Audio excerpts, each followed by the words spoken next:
رزق۔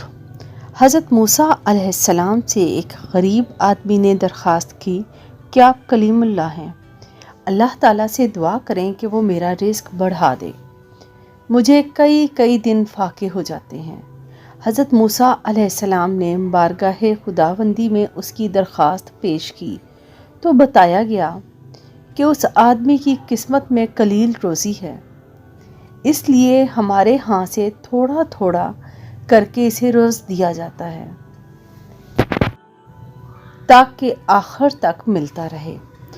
اس شخص کو جب یہ بات معلوم ہوئی تو اس نے درخواست کی کہ آپ اللہ تعالیٰ سے سفارش کر کے میری قسمت کا سارا رزق مجھے ایک ہی بار دلوا دیں۔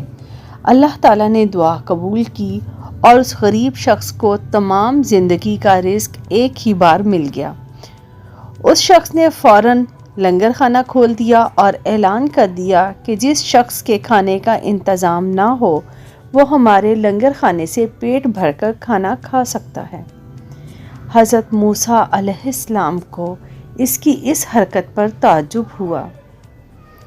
انہوں نے اسے سمجھانے کی کوشش کی لیکن اسے سمجھ نہ آئی۔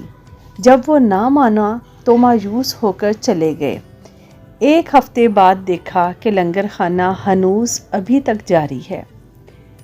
دوسری مرتبہ مہینے بعد ان کا ادھر چکر لگا اور اس کے بعد تیسری مرتبہ 6 ماہ بعد ادھر سے گزرے تو آپ نے حسب معمول اسی طرح لوگوں کو لنگر خانے سے کھانا کھاتے دیکھا۔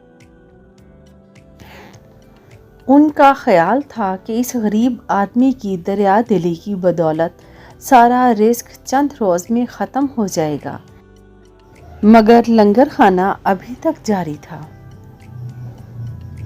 آپ نے اللہ تعالیٰ سے عرض کیا، یا اللہ، یہ کیا ماجرا ہے؟ اس کا تھوڑا سا رزق ابھی تک چل رہا ہے۔ جواب آیا، بے شک اس کی قسمت میں تھوڑا سا کھانا تھا جو اب تک ختم ہو جانا چاہیے تھا، لیکن ہمارا قانون ہے کہ جو شخص اللہ کی راہ میں خرچ کرتا ہے تو ہم اس کا 10 گنا اس کو دنیا میں اور 90 گنا آخرت میں دیتے ہیں۔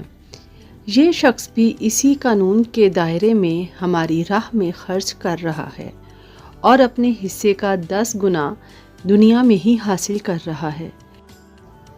اس میں تعجب کی کیا بات ہے؟